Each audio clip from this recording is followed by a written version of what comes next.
Bienvenue dans Cultiver la biodiversité, le podcast qui vous dit pourquoi la biodiversité c'est un trésor à cultiver. Je suis Estelle Serpollet. Je suis Emma Flippon. Nous sommes ingénieurs agronomes spécialistes de la biodiversité cultivée et passionnés par la sélection participative. Ici, on vous parle de graines, de celles et ceux qui les cultivent et les étudient, de semences paysannes mais pas que, d'autonomie des agriculteurs, de collectifs, parce que les semences sont à la base de notre alimentation. Bref, on vous donne des clés pour comprendre l'importance de la diversité génétique dans les systèmes agricoles et des outils pour agir.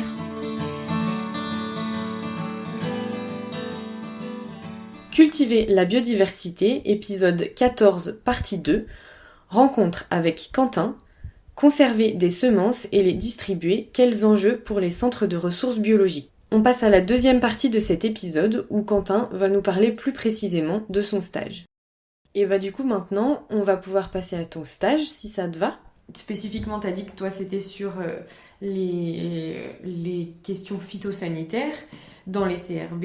Est-ce que tu peux nous préciser un peu le sujet et aussi d'où ça vient, enfin pourquoi il y a eu ce questionnement-là? Alors, donc moi, mon stage, donc je l'avais dit au début, donc c'est dans le cadre du projet CRB Risque, du coup qui vise à identifier les risques de gestion, quoi, on va dire de manière générale, que les CRB rencontrent. Moi, du coup, on m'a recruté sur le volet 3.2 du programme, du coup qui s'inscrit du coup dans une recherche multi-acteurs sur les risques sanitaires, en gros liés à l'utilisation des ressources génétiques conservées en CRB. Okay. Ressources génétiques, ressources phytogénétiques, biodiversité cultivée, enfin, c'est plein de termes qui désignent plus ou moins la même chose, quoi, okay. Mais avec des visions différentes. Donc en gros, moi, ce que j'ai fait concrètement, c'est que du coup j'ai fait quand même déjà pas mal de recherches biblio sur tout ce qui est fonctionnement des CRB, fonctionnement des passeports, avec quand même pas mal de papiers aussi sur tout ce qui est rapport à la santé végétale, enfin épistémo sur le terme de santé, sur le concept de santé végétale. Ok, ah oui, ça c'est intéressant, ouais. Peut-être que tu pourras nous en parler, ouais.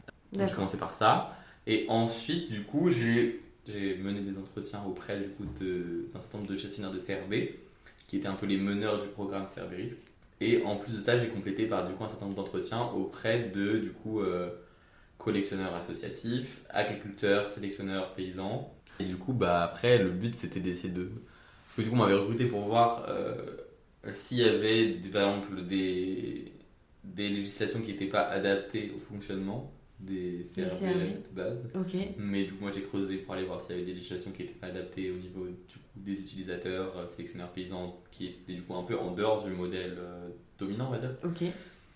Et du coup, le but c'était de voir si en fait il n'y avait pas des choses qu'on pouvait changer, des choses qui étaient inadaptées. Et en fait, moi j'étais arrivé en me disant bon, on va essayer de trouver ce qui est en trop. Et en fait, quand j'ai discuté avec un certain nombre, enfin, quand j'ai entendu les discours et tout, je me suis dit que des fois, j'avais un peu l'impression qu'on essayait de trouver des choses à rajouter encore. Encore plus de réglementation, encore plus de maladies, tout ça. Ah oui, on aurait eu besoin de ça, c'est ça? De rajouter des réglementations.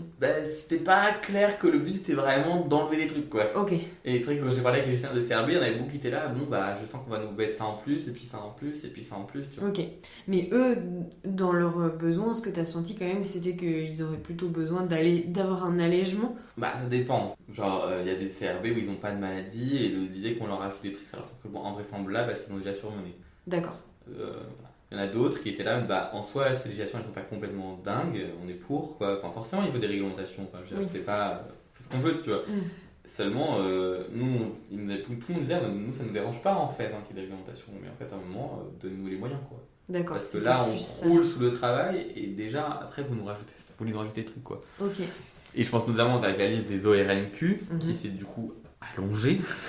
En fait, ça pose question, quoi, parce que si ils ont encore plus de trucs à tester, encore plus de machin, et qu'on leur rajoute... Enfin, si on leur demande toujours d'en faire plus, et que jamais, en fait, on leur rajoute de personnes pour le faire, et qu'au contraire, on leur en enlève, c'est pas possible, quoi. Okay. En soi, c'est faisable, mais faut juste leur donner les moyens. Ok. Parce que eux, est-ce que avant le projet, par exemple, ils avaient eu des retours, justement, d'utilisateurs qui avaient eu des problématiques sanitaires sur des lots reçus? Non.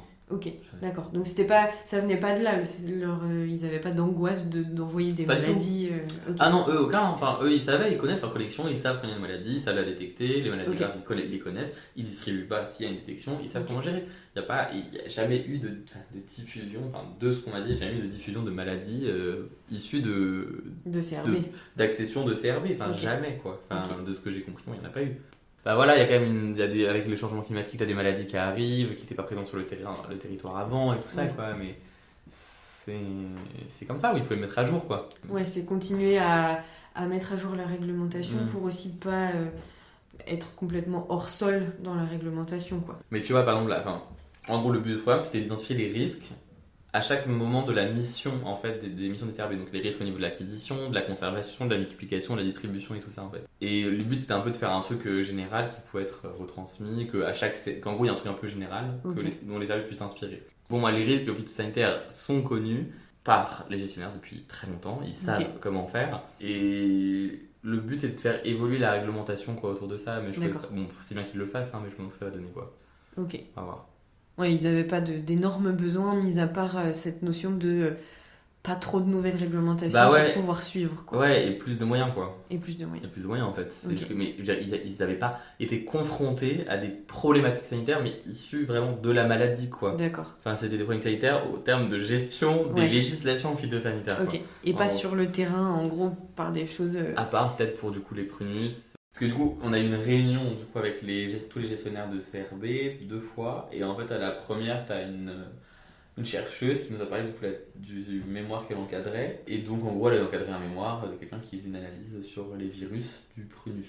Et donc, elle est virologue au CRB prunus. Et du coup, c'est elle qui détecte les virus, qui gère et tout, et en même temps elle fait de la recherche sur les virus, quoi. Et donc le mémoire qu'elle avait encadré, c'était une personne qui du coup en gros testait la présence de virus sur un certain nombre d'arbres de la collection. Donc ils avaient utilisé des nouvelles techniques de séquençage à haut débit qui permettent de vraiment avoir un spectre sur tous les virus qui existent dans l'arbre, quoi. En fait, ils reconnaissent des séquences d'ADN qui sont spécifiques au virus, D'accord. sans savoir à quel virus ça appartient parfois on sait, mais on sait que ça veut dire qu'il y a un virus, tu vois. Et donc, ils ont fait leur analyse, et en fait, ils ont trouvé qu'il y avait 70 virus, quoi, dont pas mal d'ORNQ, donc les trucs que tu peux diffuser dans un but scientifique, mais pas autrement. Je crois pas qu'il y avait un organisme de quarantaine, mais enfin, voilà, il y avait au moins énormément d'ORNQ. Il y avait genre plusieurs virus qui n'avaient jamais été détectés dans aucune recherche, donc des nouveaux virus complètement.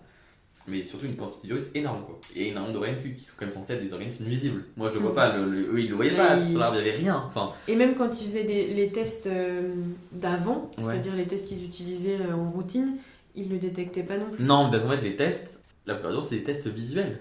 C'est-à-dire que juste on regarde la plante et Présence de maladie. présence de maladie ou pas, quoi. Ok. Donc en fait c'est juste visuel, c'est Ok. pas génétique, hein. Ça Ok. coûte trop cher de faire ça, c'est Bah oui. juste visuel. Donc en fait Ok. tu testes pas s'il y a une maladie, enfin tu testes pas s'il y a l'agent qui va causer la maladie. Tu testes si effectivement un arbre est en mauvaise santé. Mhm. Et il y avait même une dame qui avait un conservateur d'Aquitaine qui me disait, mais en fait une fois il y a un gars qui est passé des contrôles sanitaires qui a dit cet arbre-là il a le fleu bactérien.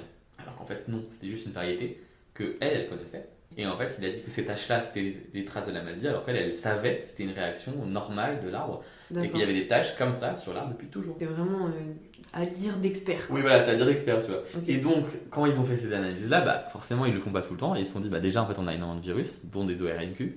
Si mon arbre, il a ces ORNQ, bah, tous les arbres dans la serre, ils l'ont aussi. Enfin, c'est obligé, enfin, je veux dire, c'est obligatoire, quoi. Ouais. Mais il va très bien. Donc, qu'est-ce qu'on fait ? Est-ce qu'on retire les ORNQ de la liste des ORNQ ? Est-ce qu'on diffuse quand même alors qu'on sait qu'il y a des maladies ? Enfin, des agents qui peuvent donner des maladies, mais pas de maladies. Et donc ça, c'était hyper compliqué. Et ils étaient là, mais du coup, on fait quoi en fait ? Et on n'a pas vraiment de réponse là-dessus. Et donc là, ça remet vraiment en question. Parce que du coup, avant, on identifiait la maladie, mais jamais l'agent. En fait, on disait là, il y a cette maladie-là parce qu'on le voit. D'accord. Et donc ça remet un peu en question du coup est-ce qu'on fait ça comme malade. Et donc il y a une théorie que j'utilise dans mon mémoire Ouais. qui donc s'appelle l'holobionte, qui du coup stipule que en gros un individu ne peut pas être, enfin un être vivant supérieur, donc on va dire les plantes, les animaux supérieurs quoi, ne peut pas être dissocié en fait de son environnement proche, donc qui inclut aussi ses bactéries, et ces virus. Et que en fait, au sein de l'holombionte, quand l'organisme tombe malade, en fait, c'est lié à un déséquilibre de la communauté de l'holombionte, plus que vraiment un agent qui va arriver et rend malade le truc. Et que t'as pas mal de théories qui disent qu'en fait, t'as pas mal d'agents qui peuvent devenir pathogènes dans certaines situations, qui sont tout le temps présents dans l'environnement, et en fait, ils vont juste s'exprimer quand il y a un déséquilibre. Et donc, je veux dire, dans les communautés de champignons mycorhiziens, t'as plusieurs champignons qui s'autorégulent, en fait. Il y en a un qui grandit plus, c'était les deux petits qui viennent le parasiter pour le faire redescendre.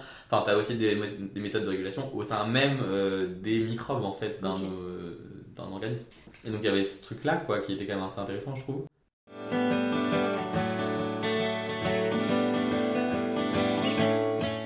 Il y en a beaucoup qui sont un peu en mode... qui ragent un peu, en fait, sur ces réglementations, parce que c'est des réglementations qui sont... genre, il y en a beaucoup qui disent, oui, mais si, en fait, il y a telle maladie à cet endroit-là, en fait, et que moi, je suis à 20 km, et les utilisateurs qui vont piocher dans les centres de ressources biologiques, c'est quand même des utilisateurs de type paysans, sélectionneurs, un peu alternatifs, qui ont des modes de culture qui sont quand même bien plus résilients en termes de maladies que de la monoculture intensive, qui ont, et du coup, ils comprennent pas, quoi. D'où l'épistémologie du rapport au vivant et à la maladie. Ok. Et est-ce que tu peux nous en dire un peu plus du coup là-dessus ? On s'est dit du coup avec ma tutrice de stage que ce serait intéressant de voir en fait comment les rapports à la santé végétale, au vivant, en fait, vont influer les pratiques en fait des utilisateurs de ressources génétiques de biodiversité cultivée. Okay. Du coup, moi j'ai un peu étudié différents textes, notamment un texte de Doring.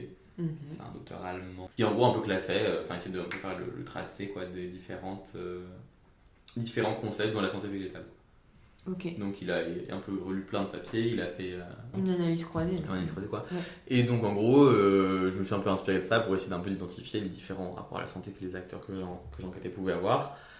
Et donc voilà, et donc après c'est juste, t'as des gens voilà qui vont considérer les plantes comme étant une ressource, d'autres comme étant un être vivant à part entière. Il y en a qui vont avoir une vision extrêmement négative de la santé végétale, une version positive. Il y a toujours les questions en mode est-ce que par exemple une plante en bonne santé c'est une plante dont on élimine toutes les maladies, ou est-ce que c'est une plante qui est suffisamment solide pour résister aux maladies. Tu voyais très bien les personnes qui étaient vraiment gestionnaires de grosses collections, la plante c'était un numéro quoi. Pour les personnes qui étaient de type genre paysans, sélectionneurs, agriculteurs, qui avaient un rapport, c'était vraiment le mode cette variété là, je l'ai développée comme ça, c'est-à-dire qu'elle se comporte bien dans ce milieu là, il y avait vraiment une analyse, une vision plus large en fait de la plante dans son milieu aussi et dans son contexte, quoi, qu'elle n'était pas juste la plante, quoi. Une forme un peu de compagnonnage avec les plantes, oui, quoi, aussi un historique commun. Oui, voilà, c'est ça, quoi. Il l'avait développé, il l'avait accompagné, il avait sélectionné, c'était pas du tout le même rapport, quoi. Ok. Et du coup, j'imagine que c'est des différents rapports à la santé et donc aussi des différents rapports à la réglementation et peut-être même aux besoins de réglementation justement parce que tu disais que y avait des pépiniéristes pour qui c'était une angoisse ultime la réglementation et le fait de trouver des organismes de quarantaine chez eux. Là c'est vraiment parce que économiquement parlant c'est hyper compliqué quoi. Là c'était vraiment hyper compliqué et voilà, et surtout que eux ils savent les gérer souvent les maladies, mais en fait on leur fait enfermer tout. On a peur que ça se diffuse, ce qui est compréhensible aussi. T'as pas envie qu'il y ait du charcat partout sur le territoire, c'est normal. Après, la question, c'est aussi un truc qui est revenu très très souvent dans mes entretiens, c'est est-ce qu'au final on n'a pas des maladies comme ça parce qu'en fait nos modes de culture sont juste complètement ahurissants par rapport à des réalités biologiques. Ah oui, ça c'est ressorti. Ça c'est ressorti énormément. C'est un truc qui est ressorti énormément. C'est sûr que le modèle agricole de monoculture intensive n'est pas adapté à une régulation des maladies. C'est comme si tu mettais un clone de toi en millions de fois dans un champ, tu mets une maladie à laquelle tu es sensible, tout le monde va être malade. C'est pas très malin. Surtout si on met en plus sur un support qui a été épuisé en ressources, qui n'est entretenu que par des engrais chimiques et pas du tout par une vie biologique qui fait recycler les nutriments. C'est normal que nos plantes soient malades si on les met dans des conditions pareilles. Et donc il y avait pas mal ce truc-là qui ressortait en fait, que beaucoup de gens qui... Parce que le modèle du CRB, il est quand même issu d'une vision de la science qui est extrêmement réductionniste, où en gros la plante elle est réduite parfois juste à ses gènes, qu'elle peut être complètement sortie de son contexte environnemental, culturel, social, de son mode de culture, de ses associations, de son organisation écologique quoi. C'est une plante de base, le blé il pousse dans un environnement, t'as une écologie des céréales, quoi. Je veux dire, ils poussent pas n'importe où dans la nature. Enfin, il y a tout ça, quoi. Parce que nous, on a complètement sorti ça. On s'est dit, en fait, là, on peut identifier la maladie, le méchant, les besoins en N, P, K, et on envoie, et puis ça suffit, tu vois. Et en fait, il y a beaucoup de gens qui décrivent ce modèle-là en disant que du coup, c'est en fait ces modes de culte-là qui ont apporté les maladies. Ok. Et qu'il y en avait des maladies avant, il y en a toujours dans les gens qui pratiquent, qui ont des exploitations agricoles hyper diversifiées et tout. Mais ça reste gérable. Ok. Ça ne se diffuse pas non plus hyper loin, quoi. Donc si tu peux étendre un peu le truc, c'est que tu as des réglementations du coup, qui ont été créées pour encadrer le modèle agricole industriel qu'on a aujourd'hui. Et qu'en gros, ces règles-là, en fait, encadrent l'intégralité, en fait, du monde de la semence et du monde des sélectionneurs. Alors que plein de gens, en fait, ont des pratiques qui, dans les faits, sont beaucoup plus résilientes en termes de maladies. Et ces personnes-là sont souvent déjà beaucoup plus petites, en termes de taille, en termes de revenus et tout. Et donc, en plus, doivent se soumettre à des réglementations qui les étouffent. Qui sont trop compliquées à gérer pour elles. Qui sont compliquées, qui leur empêchent d'avoir accès facilement aux ressources. Okay. Et notamment les CRB, eux qui conservent énormément de diversité, qui pourraient être utiles à certains acteurs, et en fait ont du mal à diffuser, quoi. Il y avait ce côté-là, et puis le côté que le modèle même du CRB a été construit dans une logique quand même capitaliste. C'est la logique même du capitalisme, c'est genre je prends, j'accumule, je grossis, du coup j'ai plus d'importance. C'est quand même exactement ça. C'est très résumé, c'est vraiment, je pense que n'importe quel économiste pourrait me taclerait hyper fort là-dessus, tu vois, mais c'est quand même ça. Il y a plein de questionnements sur le modèle même du CRB auprès d'acteurs indépendants. D'accord. Oui, d'où on revient à ce qu'on disait au tout début, la différence ex situ et in situ, c'est-à-dire que c'est pas du tout les mêmes gestions. C'est vrai qu'il y a du coup donc beaucoup d'acteurs, et même des CRB qui le savent, que leur variété, tu peux pas l'utiliser direct en sortant, quoi, tu vois.